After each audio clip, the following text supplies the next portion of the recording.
Hi there! In today's video, we'll be talking about some timeless advice that will help you to improve your writing no matter what project you're working on.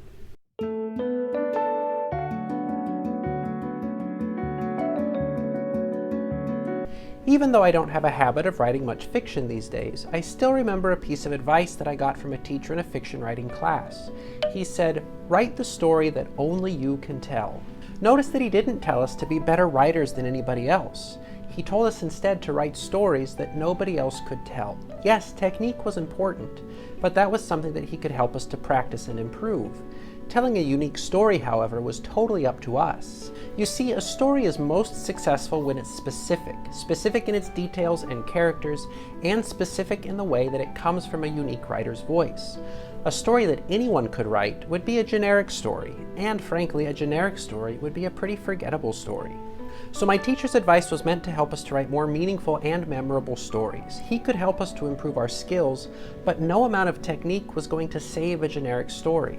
If our stories were going to be worth reading, we were going to have to start by telling the stories that nobody else could write. This advice has continued to be helpful for me as I've undertaken various other writing projects. And so with that in mind, we're going to spend some time today talking about how my teacher's advice can be useful to academic writers like you when it comes to writing more meaningful and effective papers. Now let's imagine for a moment that you've gone to a restaurant to sample the signature dish of a world-famous chef. You would probably be pretty disappointed if when you got there, the waiter handed you a bag of raw ingredients and a note from the chef that said, "This is everything you need to make my signature dish. Please enjoy your dinner." Obviously, you didn't go to that restaurant to receive a bag of ingredients that anybody could have assembled. What you really wanted was to taste the dish that only that chef knew how to prepare. And something very similar happens when you're writing a paper. If all you're doing is reporting what your sources say, then you're not really giving your reader anything that they couldn't get elsewhere. Your sources are like ingredients that you need to write a paper, but your readers don't just want a bibliography full of raw material. So don't just quote your sources and then move on. Instead, if you're going to tell a story that only you can tell and really meet your readers' expectations, spend a little bit of time cooking. Prepare your sources by integrating them into your paper with your commentary and perspective. Help, in other words, your readers to see your perspective on the sources that you're quoting, explaining why they're significant for the point that you're trying to make, showing how they connect to the other sources that you're quoting from, and making it clear what sets your thinking apart from the things that have already been said on the same topic. Remember, your job as a writer is not just to report what your sources say. Your job is to make your own argument supported by the sources that you find. Every semester there are a few papers that I can be pretty sure I'll end up reading.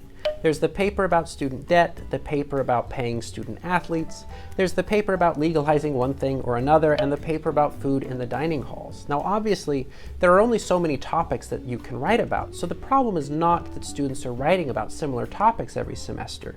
The problem is that year after year, students are turning in essentially the same paper every time. Writing a story that only you can tell does not mean writing about a topic that nobody else has ever written about, but it does mean writing about your topic from a new perspective. Nobody wants to read your paper just to see a summary of the top 5 Google search results on your topic. Really, they want your unique take on the thing that you're writing about, so tell them how that topic intersects with your understanding of life and the world around us. They can read Google search results on their own time, so be sure that you're giving them something that they can't get anywhere else. So the problem with repeat papers is that they only give the reader information that they could get literally anywhere else. A paper that could have been written by anybody is a paper that nobody is going to want to read. In contrast though, a paper that only you could write, a paper that isn't interchangeable with every other paper on the topic, is going to be a real delight to read. Really, if you write a generic interchangeable paper, your reader is probably going to say something like, yeah, I've heard this all before. If you write a unique paper though that thoughtfully interprets a relevant topic through your own experience, your reader will probably say something like, wow, that's so true, but I've never really thought about it that way before. And obviously, one of those papers is going to be far more memorable and meaningful than the other. Every so often, I'll run into a student who's a little uncomfortable about making a persuasive argument on their topic. Usually, they'll ask something like, who am I to be telling people what to do about this problem? But the thing about writing is that you don't need a license to write about a topic that you care about, and you don't need a specific degree or certificate to write authoritatively about that topic. So who are you to be writing about your chosen topic? You're a person with a stake in an issue and a thoughtful response to contribute.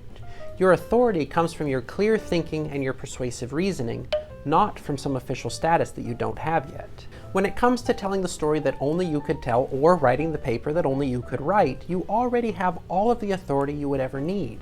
If you're truly writing something only you could write, who do you think could write that paper better?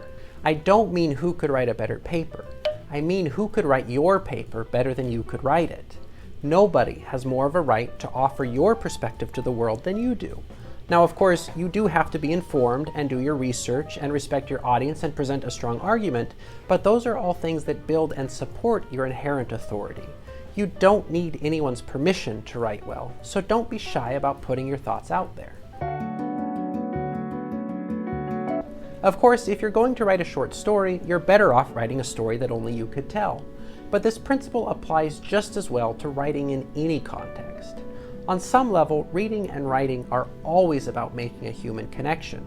But if your writing is generic and interchangeable, then you're just not delivering the kind of connection that your readers are looking for. Like it said on the sign outside my professor's door, be yourself. Everyone else is already taken.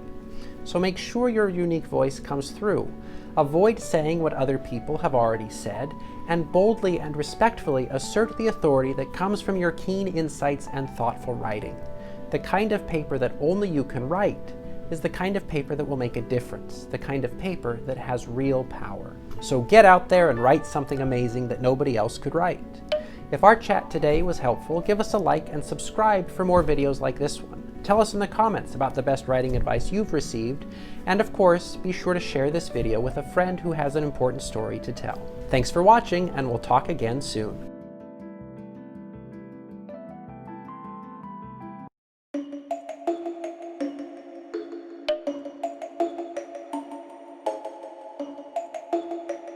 Bibliography full of raw material. Don't just sort your choices. Nobody wants to read your paper just to see a summary of the first 5 top 5 Google search results. What is a search result?